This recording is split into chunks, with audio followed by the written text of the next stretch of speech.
முதல்ல போலீஸ் டிபார்ட்மெண்ட்டுக்கு என்னுடைய மனமார்ந்த நன்றிகள். அவங்க இல்லனா அந்த பைபாஸ்ல இருந்து இந்த ஸ்பாட்டுக்கு என்னால வந்திருக்க முடியுமான்னு எனக்கே தெரியல. So once again, thank you so much.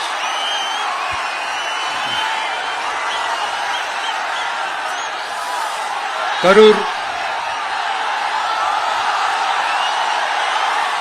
Amaravathi ஆத்தங்கரையில இருக்கிற ஒரு ஊரு. அது மட்டும் இல்ல, இங்க ரொம்ப முக்கியமான டெக்ஸ்டைல் மார்க்கெட் ரொம்ப ஃபேமஸ், எல்லாருக்குமே தெரிஞ்ச ஒரு விஷயம் தான். அந்த மாதிரி கரூரை பத்தி பெருமையா சொல்லிக்கிறதுக்கு நிறைய விஷயங்கள் இருக்கு. அதுல எந்த மாற்று கருத்துமே கிடையாது. ஆனா இப்போ ரீசன்ட் டைம்ல பாத்தீங்கன்னா இந்தியாவிலேயே கரூர் அப்படின்னு சொன்னாலே ஒரே ஒரு பேர் தான் ரொம்ப ஃபேமஸா ஜொலிக்குது. அதுக்கு யார் காரணம்?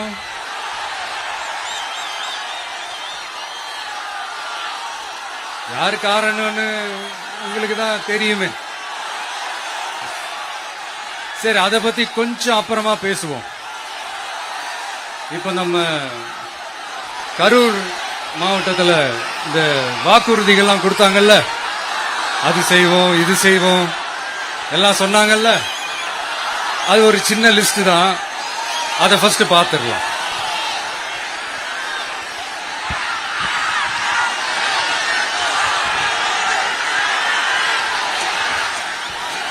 இந்த கரூர் மாவட்டத்தில்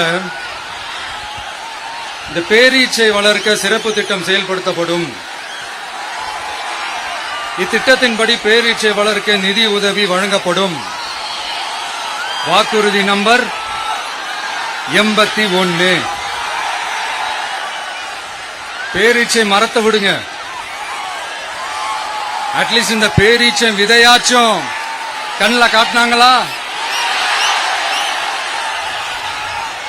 துபாய் குறுக்கு சந்து கதை தான்.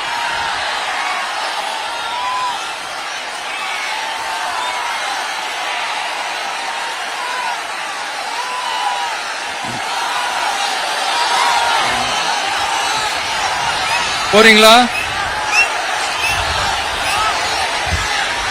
அடுத்து இன்னொரு வாக்குறுதி இருக்கு.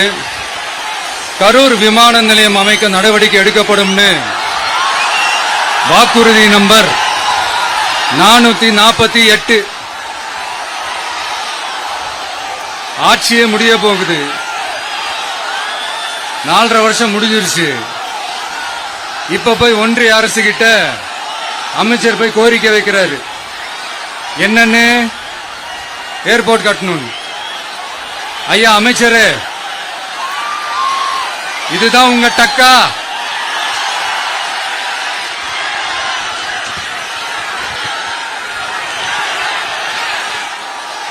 கரூர்ல விமான நிலையம் வந்தா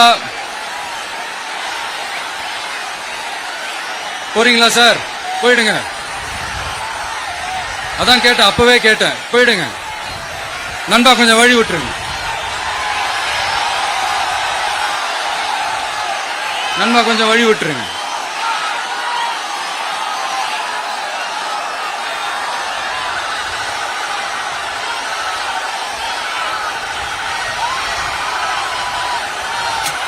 கொஞ்சம் வழி விட்டுருங்க. போயிட்டு போயிடுங்க.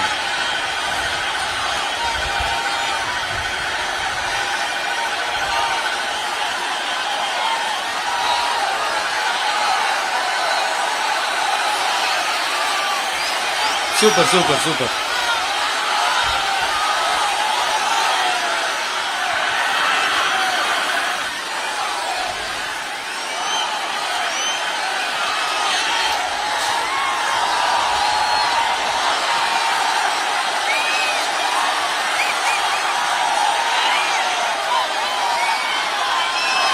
என்னப்பா ஆம்புலன்ஸ்ல நம்ம கொடி இருக்குது?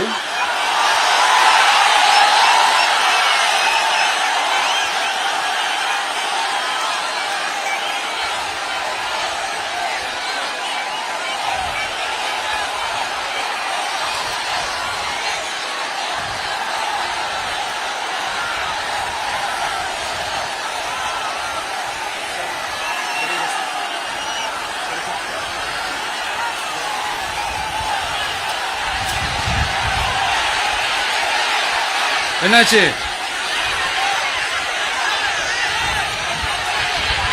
தண்ணி கொடுங்க, தண்ணி பாட்டில் கொடு, தண்ணி பாட்டில் கொடு.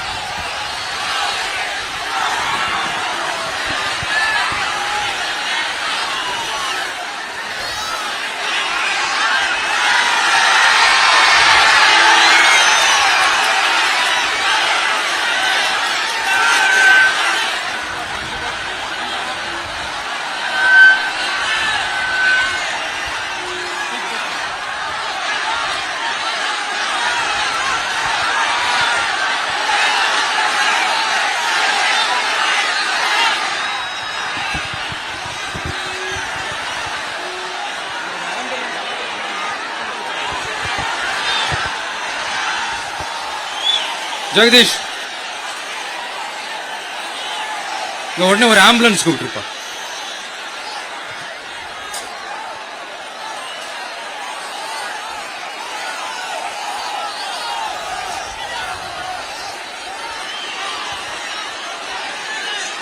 என்ன சொல்றான்?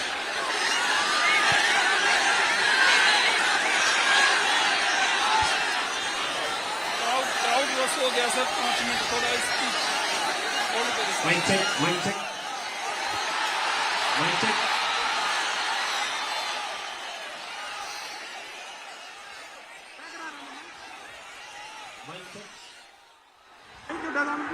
வருதா? எப்படி போறது?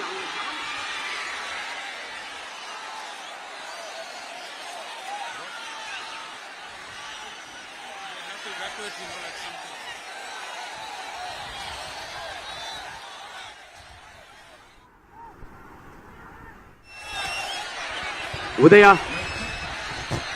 தண்ணி பாட்டில், வாட்டர் பாட்டில்.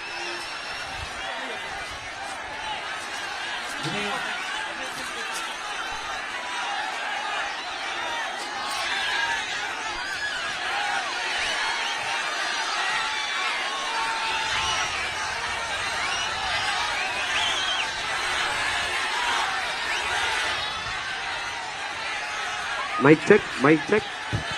கேட்கலப்பா. என்னப்பா?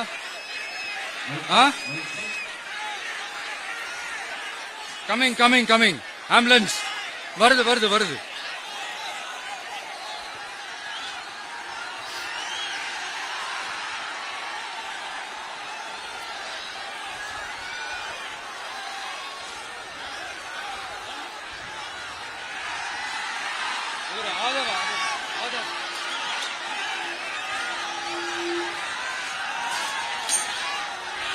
பேசலாமா?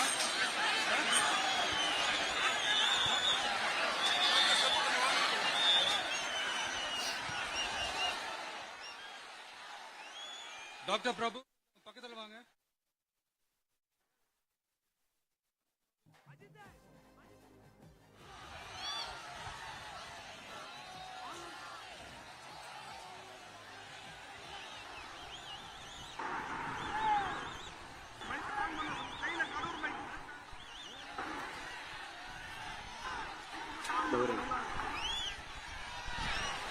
மைக் ஆன் பண்ணுங்க.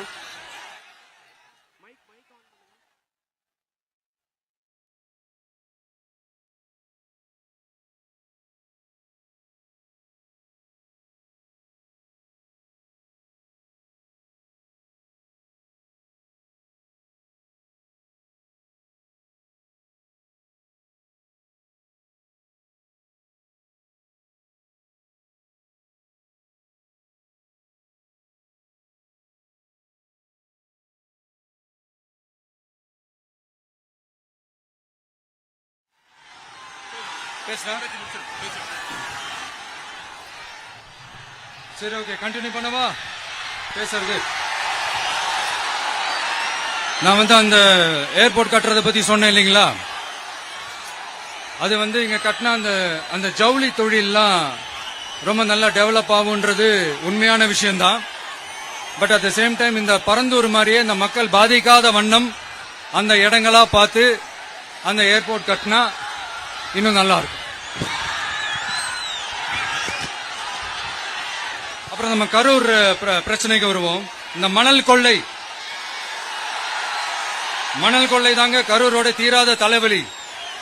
மணல் கொள்ளை கரூரை வறண்ட மாவட்டமாக்கிட்டது மட்டும் இல்லாம சட்டவிரோத கல் குவாரிகள் கரூரின் கனிம வளத்தை அழிச்சுக்கிட்டு இருக்கு. இதுக்கு காரணம் யாரு சிஎம் சார்? 11 மணிக்கு பதவி ஏத்துக்கிட்டா 11:05க்கு மணல் கொள்ளை அடிக்கலாம்னு ஓபனா சொன்னவங்க தானே உங்க ஆளுங்க. 2026ல மணல் கொள்ளை அடிக்கிறவங்க கிட்ட இருந்து அதுல வர்ற பணத்தை வச்சு தமிழ்நாட்டு மக்களை விலைக்கு வாங்கிடலாம்னு கனவு காண்றவங்க கிட்ட இருந்து நம்ம காவிரி தாய்க்கும் கரூருக்கும் விடுதலை வேண்டுமா வேண்டாமா? கிடைக்கும், கவலைப்படாதீங்க. தமிழ்நாட்டின் 3வது பெரிய ஏரி இங்க இருக்கிற பஞ்சப்பட்டி ஏரி. அதோட பரப்பு 1000 ஏக்கருக்கு மேல. அந்த ஏரி நல்லா இருந்தா விவசாயம் செழிப்பா இருக்கும். விவசாயம் செழிப்பா இருந்தா மொத்தமா பல லட்சம் குடும்பம் சந்தோஷமா இருக்கும். ஆனா பல வருஷமா அது சீரமைக்காம அதுக்கு தண்ணி வர்ற வழிகளை சரி செய்யாம போட்டு வச்சிருக்கிறாங்க இந்த ஆட்சி செய்யறவங்க. நம்ம ஆட்சி, அதாவது உங்க ஆட்சி வரும் அன்னைக்கு இந்த பஞ்சப்பட்டி ஏரிக்கு உயிர் வரும். உங்க முகத்தில் நிம்மதி சந்தோஷம் எல்லாம் திரும்ப வரும். ஜவுளி தொழில் கரூர் நகரை வளர்த்தெடுக்குது. இருந்தாலும் மக்கள் பாதிக்காத வண்ணம் ஜவுளி தொழிற்சாலைகள் இருந்து வெளியேறிய கழிவுகளை சுத்திகரிக்க அறிவியல் பூர்வமான நடவடிக்கைகள் எந்த அரசும் எடுக்கவே இல்லை என்ற கவலை மக்கள் கிட்ட இருக்கு. இதை தீர்க்கக்கூடிய பிரச்சனைகள் எல்லாம் அலசி ஆராய்ந்து உண்மையாகவே நாம அவற்றை முன்னெடுப்போம். இப்ப நான் ஒரு விஷயத்தை பத்தி முன்னாடியே பேசலாம்னு சொன்னேன்ல, இப்ப அந்த விஷயத்துக்கு வருவோம். இப்போ கரூர்ல வழி விட்டுருங்க அகைன். அப்ப நம்ம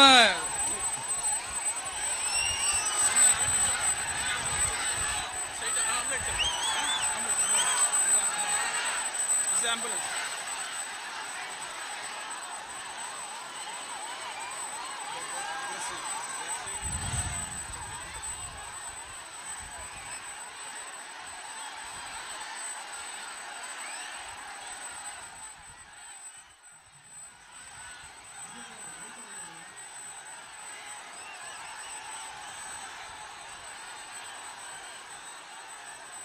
கொஞ்சம் வழி விட்டுருங்க நண்பா, ப்ளீஸ் ப்ளீஸ் ப்ளீஸ், கொஞ்சம் வழி விட்டுருங்க.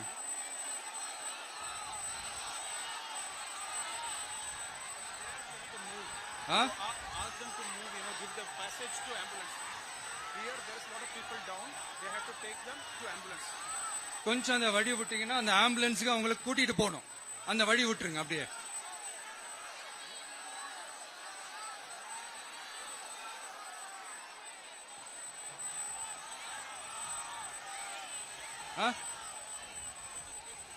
ஓகே.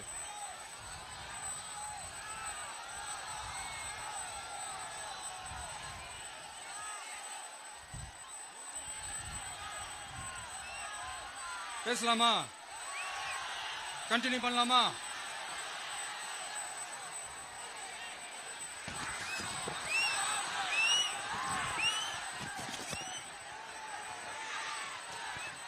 இங்க கரூர்ல இருக்கிற முக்கியமான பிரச்சனைகளை பத்தி நம்ம பார்த்தோம் இல்லையா? இன்னொரு முக்கியமான பிரச்சனைக்கு காரணமா இருக்கிற ஒருத்தரை பத்தி நம்ம பேசாம போனா நல்லாவா இருக்கும்? கரூர் வரைக்கும் வந்துட்டு அவரை பத்தி பேசாம போனா நல்லா இருக்குமா? நல்லா இருக்காதுல. எதுக்கு சுத்தி வளைச்சுக்கிட்டு ஸ்ட்ரைட்டா விஷயத்துக்கே வருவோம். இந்த கரூர் மாவட்டத்தில் ஒரு மந்திரின்னு ஒருத்தர் இருந்தார்ல, இப்ப ஒரு மந்திரி இல்ல, ஆனாலும் மந்திரி மாதிரி. நான் யாருன்னு உங்களுக்கு சொல்லிதான் தெரியணுமா என்ன? ஒரு க்ளூ ஒண்ணு கொடுக்கலாமா? பாட்டிலுக்கு 10 ரூபா, பாட்டிலுக்கு 10 ரூபா, பாட்டிலுக்கு 10 ரூபா, பாட்டிலுக்கு 10 ரூபா, பாட்டிலுக்கு 10 ரூபா, பாட்டிலுக்கு 10 ரூபா, பாட்டிலுக்கு 10 ரூபா, பாட்டிலுக்கு 10 ரூபா. இப்ப ரீசெண்டா கரூர்ல ஒரு விழா ஒண்ணு நடத்தினாங்களே, அது என்னப்பா 30 பேர் விழாவா? 30 விழா, சாரிப்பா கன்ஃபியூஸ் ஆயிட்டேன். அந்த விழாவில் மாண்புமிகு சிஎம் அவர்கள் இந்த மாஜி மந்திரியை பத்தி உச்சி மேல தூக்கி வச்சு மெச்சினதெல்லாம் நம்ம காதால கேட்டோம் இல்லையா? இதே சிஎம் அவர்கள் இதே கரூருக்கு வந்தப்போ, எதிர்கட்சியா இருந்தப்போ அந்த மாஜி மந்திரியை பத்தி என்னெல்லாம் சொன்னாரு, என்னெல்லாம் கேட்டாரு. ஐயா ஃபேக்ட் செக் நண்பர்களே, இதெல்லாம் நீங்க பெருசா ரிசர்ச் பண்ணணும்னு அவசியமே இல்ல. யூடியூப் ஓபன் பண்ணி பாருங்க, தெரிச்சிருவீங்க, மிரண்டுருவீங்க. இந்த திமுகவுக்கு இந்த மாஜி மந்திரி இப்ப என்னவா இருக்கிறாரு அப்படின்னு மக்கள் பேசிக்கிறாங்க தெரியுமா? இந்த திமுக குடும்பத்துக்கு ஊழல் பண்ற பணத்தை எல்லாம் 24x7 டெலிவரி பண்ற ஒரு ஏடிஎம் மெஷினா இருக்கிறாராம் அப்படின்னு நான் சொல்லுங்க, ஊருக்குள்ள பேசிக்கிறாங்க. சரி, இங்க ஓகே. இன்னொரு முக்கியமான விஷயம், இங்க போலீஸ் பாதுகாப்புலாம் இருக்கா இல்லையா? போலீஸோட கைகள்லாம் கட்டப்பட்டிருக்குன்னு நினைக்கிறேன். போலீசார் மக்கள் தான் சார் எஜமானர்கள். மக்களுக்காக மட்டும்தான் பயப்படணும், வேற யாருக்காகவும் பயப்படணும்னு அவசியமே கிடையாது. இன்னும் 6 மாசம்தான். ஆட்சி மாறும், காட்சி மாறும், அதிகாரம் கை மாறும். உண்மையான மக்களாட்சி, மனசாட்சி உள்ள மக்களாட்சி அமையும். அப்ப தெரியும் எல்லாருக்கும் சுதந்திரமும் பாதுகாப்பும் 100% வரும். தேங்க்யூ நண்பா. கான்பிடண்டா இருங்க, நல்லதே நடக்கும், வெற்றி நிச்சயம்.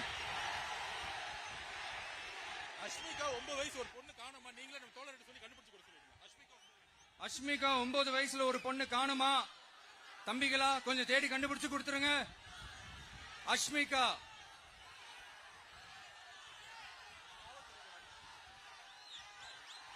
Police sir, please sir, please help sir, please. Thank you நண்பா, thank you. See you all, thank you. கான்பிடண்டா இருங்க, நல்லதே நடக்கும், வெற்றி நிச்சயம். மீண்டும் சந்திக்கும் வரை நன்றி, வணக்கம்.